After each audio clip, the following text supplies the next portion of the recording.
In visual arts, we have something called the frames.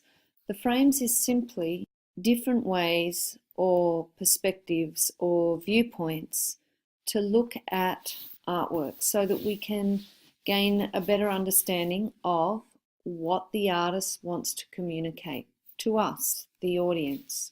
But there are 4 frames. The first frame that we're going to look at is the subjective frame. The subjective frame is all about looking at the personal feelings and the imagination that the artist puts into their work. We look closely at those personal, emotive qualities, the feelings, the responses or imaginings that the artist wants to communicate to the audience. Words associated with the subjective frame are words that are linked to the emotions. So you could be bored, you could be calm, you could be excited, you could be melancholic or depressed, peaceful, joyful. The list of words associated with the subjective frame are as many as the emotions that we can experience. So when we look at an artwork through the subjective frame, we ask questions like, what do you see? What does the work remind you of? What is the mood of the work? What does it tell you about the artist? Does the work create positive or negative feelings in you? How does it do this? Through the art elements. Why is the artist wanting to convey these feelings to us? And when we research a little bit about the work, does it change our opinion of the work? The first place that we look at in terms of information would be the classification information. To kickstart us off, as an example, we're going to have a look at this work by an artist called Kathy Kollwitz. So first of all, we see women with children, and the women are clutching the children. They don't look very happy. They look quite melancholic. Even some of them look quite despairing. They're looking sad. They're clutching each other. What does it remind you of? Well, it doesn't really remind me of anything because I don't think I've ever really seen a scene that looks so sad. The mood of the work is some words that we've already mentioned: somber, depressing. It's very quiet, it's calm, it's subdued, it's depressing, it's sad. Does the work create positive or negative feeling? Just broadly speaking, it's quite negative. We've already gone through some of those words. How does it do that? Well, look at the materials that are used. There's charcoal. It's a very simple material. It's quite basic. It's black or it's white or it's grey. There's no bright colours. I guess the artist wants to create a feeling from what she might have seen in her day-to-day life. We'll find out a little bit more about that. When you research the work, does your opinion change? The first place to look is the classification information, and the title is a really good place to start. So if we have a look at widows and orphans, they're not mother and children, but widows, women who have lost their husbands, and orphans, children who have lost their parents. Here we have these people who probably are not related, clutching onto each other. We look at that year 1919, what important world event had just happened, and that would be World War I, where many men, particularly in Europe, went off to war. They were killed, leaving widows, leaving their children parentless, perhaps. A devastating event. People in war-torn cities, their homes destroyed, workplaces ruined, bombed. We have this name, Kathy Kollwitz.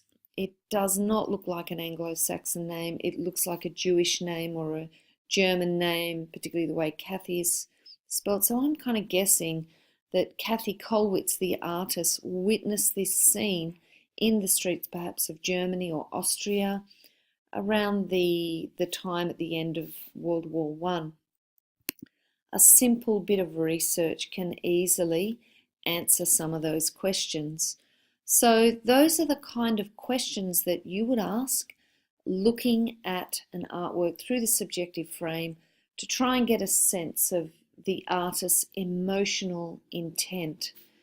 And now have a look at this work by Vincent van Gogh quite a different emotion is conveyed here.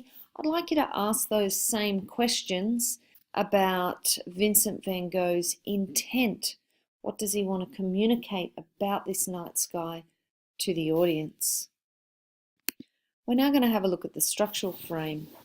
So the structural frame is all about how an artwork is created.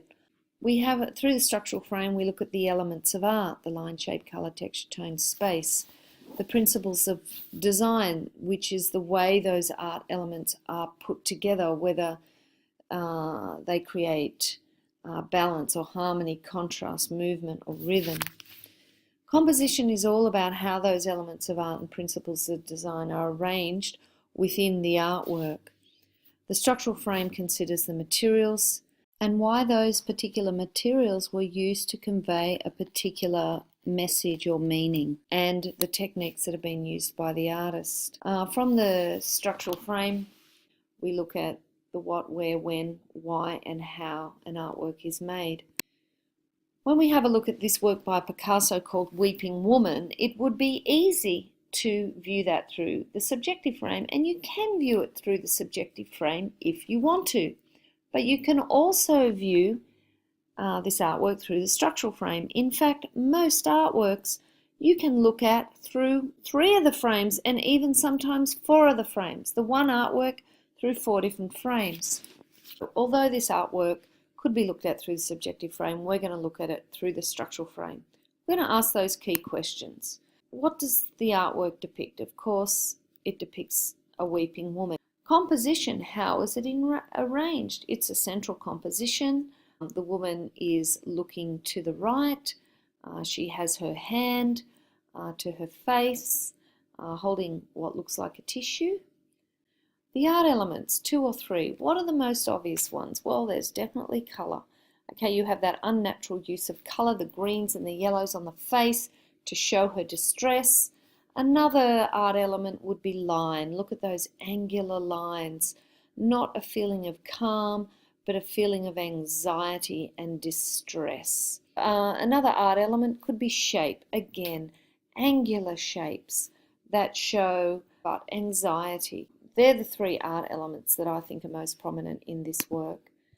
Principles of design, you could look at contrast. Look at the contrast between the reds and the yellows in the background to make the figure stand out more. Center of interest, okay. Figure is placed in the center of the canvas. There's no competing other interests there. Signs and symbols, well, we've got the tissue. That could be a bit of a sign. You see the grey kind of area here, which is the handkerchief or the tissue that she's weeping into. Also, tears could be a sign of sadness. You see the teardrop here. Materials, techniques. It says down here it's oil on canvas. Techniques, there's not a lot of texture. I think the painterly quality isn't that thick. Thick black lines to emphasize the shape of the face. If you'd like to have a go now of looking at this particular artwork through the structural frame, you are familiar with this work already. Have a look at those same questions. Ask yourself those same questions about this artwork so you can gain a deeper understanding of what this artist, Margaret Preston, wanted to communicate to us, the audience. Let's now have a look at the cultural frame. The cultural frame, you might like to pause this and have a read of this yourself. It's all about culture, the nationality, the religion, the gender, the class, the art movements, fashion, politics, technology. It's all about shared values of a group of people within a culture, how these influences in society. We really are talking about the place, the country, the culture in which the artwork was created, and also the time. It doesn't have to be a specific year, it could be a time period in which the artwork was created. And all these aspects have an impact on the artist who creates the artwork. So questions to ask when you're looking through the cultural frame: the time the work was created, the country it was created in, the artist's gender and nationality, the art movement the artist worked in, and the main influences that an artwork was created in. So we're going to have a look at this work by Michelangelo called the Pieta. It's carved in marble, and the first thing we're going to have a look at is the time the work was created. I know that during this time Christianity was at its height in Europe. This is about 500 years ago, and here we're talking about the power of the church and the patronage of the church to give money or commission artists like Michelangelo to create great religious artwork. So the country that the artwork was created in Italy, northern Italy, they have the finest quality marble that would have been cut out of the mountainside, transported probably by horse and cart to Rome, where Michelangelo would have carved this amazing piece. This time period in which Michelangelo, it was the height of an art movement called the Renaissance that lasted maybe 200 years. In Italy, the works, the paintings, the sculptures, the architecture, it was on a grand scale because the church and those very wealthy Italian families who patronized the arts had a lot of money. The main influence, it's fairly obvious. It's religious. It's the power of the church communicating scenes from the Bible. And this is when Christ's body was taken down from the cross and nursed and held by his mother, the Virgin Mary. So now it's your turn. Have a look at this work here. Have a look at the date, where it was created, what important world event might have been going on there. There's some questions. If you go through each of those questions and ask yourself those questions about this artwork, that will help you answer some of these questions here. Finally, we're going to have a look at the postmodern frame. So artists often borrow ideas from other artworks and images. It's kind of like copying without permission. There's a key word called appropriation that just simply means borrowing without permission. It's like artists don't exist in an island or a dark room. Artists are constantly being influenced by other artists. So therefore, there are some similarities you might see between one artist and another artist, but this similarity is very deliberate. Okay, and we're going to have a look at two artworks in a moment that have very strong similarities because one is appropriated from the other. But postmodern artworks, they often use different materials and techniques that reflect contemporary or modern times because they want to communicate a new message using either the composition or the figures or some aspect of an earlier work to say something different about that work. So if you're going to ask questions in terms of the postmodern frame, ask yourself, how is the work perceived today? Was the work created after 1970? Because postmodernism came about pretty much after 1970. Has the image been used before? Have the meanings of the works been changed, and has technology changed the work?